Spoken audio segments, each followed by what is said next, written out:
आप सभी का एक बार फिर से हमारे YouTube चैनल पर हार्दिक स्वागत है।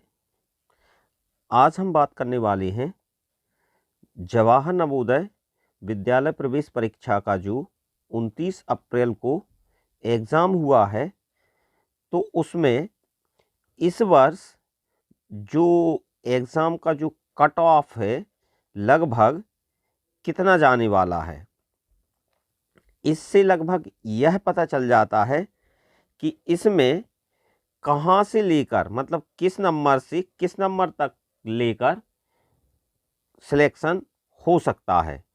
तो चलिए हम जानते हैं इस परीक्षा के कट ऑफ के बारे में। अब हम देखते हैं total seat of every Navodaya, मतलब हर एक नवोदय विद्यालय के लिए कितनी सीटें रहती हैं।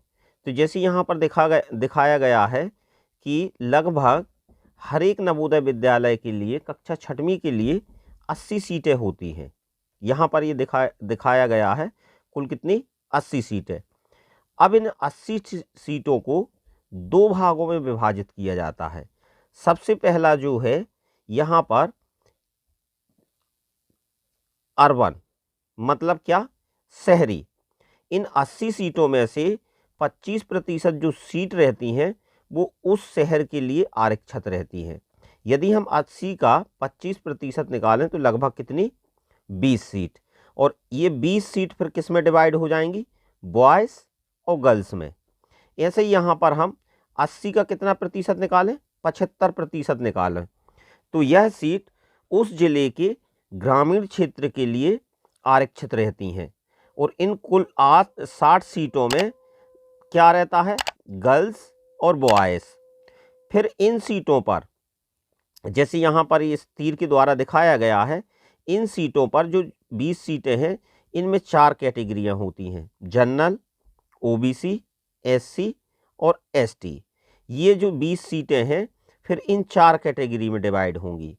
ऐसे यहाँ पर जो 60 सीटें हैं जो किस में डिवाइड होंगी, यहाँ भी ये सामान्य में, पिछड़ा वर्ग में, हरिजन में और अनुसूचित जनजाति में। ये इस प्रकार से इन सीटों का जिलेवार विभाजन होता है। अब चलते हैं हम आगे, देखते हैं सीटों का आरक्षण।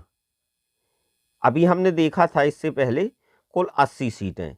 सबसे पहले यहाँ पर हम देखते हैं 80 सीटें हैं।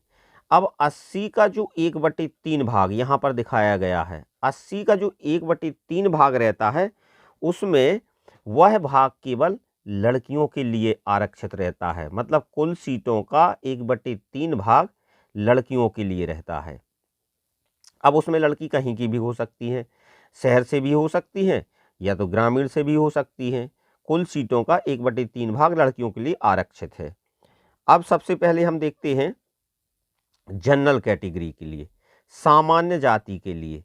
यहाँ पर सामान्य जाति के लिए कोई आरक्षण नहीं दिया गया है। सामान्य वर्ग के बच्चों के लिए कोई आरक्षण नहीं है यहाँ पर। फिर यहाँ पर दूसरे नंबर पर है कौन सा, ओबीसी, अदर बैकवर्ड क्लास, अन्य पिछड़ा वर्ग। यहाँ पर अन्य पिछड़ा वर्ग के लिए कितना 27% आरक्षण रखा गया है। मतलब जो कुल सीटें हैं ग्रामीण क्षेत्र के लिए और शहरी क्षेत्र के लिए, उनमें से 27% किसके लिए आरक्षण रखा गया है, ओबीसी, अन्य पिछड़ा वर्ग के लिए। फिर उसके नीचे आते हैं एससी के लिए। एससी के लिए कितना आरक्षण है, 15% आरक्षण यहाँ एससी कैटेगरी के लिए रखा गया है। और फिर सबसे नीचे है एसटी, अनुसूचित जनजाति। अनुसूचित जनजाति के लिए यहाँ पर कितना आरक्षण रखा गया है, 7.5%। और ये दोनों उस जिले की आबादी पर निर्भर करता है। मतलब ये फिक्स नहीं है कि 15% ही रहेगी। यदि वहाँ की आबादी, उस जिले की आबादी बढ़ती रहेगी तो ये परसेंटेज ये दोनों को मिला के 50% तक हो सकता है। कितना, 50% तक हो सकता है। ये निर्भर करता है उस जिले की आबादी पर। और फिर यहाँ डिसेबिलिटी, मतलब विकलांगता। विकलांगता के लिए भी यहाँ पर आरक्षण रखा गया है 2 से 3%, मतलब 2 से 3 सीटें आरक्षण किसके लिए आरक्षित है, विकलांग बच्चों के लिए। अब हम चलते हैं आगे, देखते हैं क्या यहाँ पर कट ऑफ मार्क्स।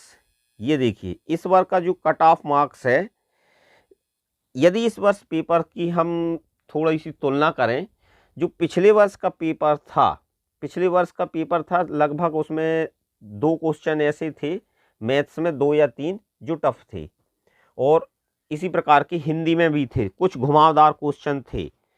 लगभग उसी प्रकार का प्रश्न पत्र इस वर्ष भी आया है। हम देखते हैं गणित में लगभग 3 क्वेश्चन ऐसे थे जो थोड़ा सा सस्पेंस वाले थे, बच्चे उसमें यहाँ वहाँ हो गए हैं, मतलब उनको या तो समझ में नहीं आया या वो सही तरीके से उसको कर नहीं पाए, इस वजह से थोड़ी सी वो कठिन लग रहे थे। और जो थर्ड भाग रहता है, तीसरा भाग रहता है हिंदी का, गद्यांश का, उसमें भी दो क्वेश्चन ऐसे थे कि जिसमें बच्चे इधर उधर हो गए, मतलब जो ऑप्शन उनको चुनना था वो ऑप्शन नहीं चुन पाए हैं। तो मेरे हिसाब से लगभग जिस प्रकार का कट ऑफ पिछले वर्ष हुआ था, लगभग उसी अनुमान में, लगभग अनुपात में वही कट ऑफ यहाँ पर इस वर्ष भी लागू होगा। अब हम देखते हैं शहरी क्षेत्र के लिए कुल 20 सीटें हैं। अब ये 20 सीटें इन 4 कैटेगरी में डिवाइड होंगी, जनरल, ओबीसी, एससी और एसटी। अब हम सबसे पहले शहरी क्षेत्र में बॉयज़ के लिए देखते हैं। जो सामान्य जाति के लड़के हैं, यदि वो 90 के ऊपर अंक लेके आते हैं तो वो उनका सिलेक्शन हो सकता है, संभवतः हो सकता है, 90 के ऊपर वो सेफ है। और गर्ल्स के लिए ये कितना है, 88 अंक है। मतलब 100 में से यदि कोई लड़की सामान्य वर्ग से है और उसके 88 या 88 के ऊपर अंक आ रहे हैं तो उनका सिलेक्शन हो सकता है। और इस यहाँ पर ये 88 फिक्स नहीं है, यहाँ पर कुछ ज़्यादा भी हो सकता है और कम भी हो सकता है, 2-4 अंक आगे पीछे हो सकते हैं। अब हम ऐसे ही देखते हैं जनरल में, ग्रामीण क्षेत्र में।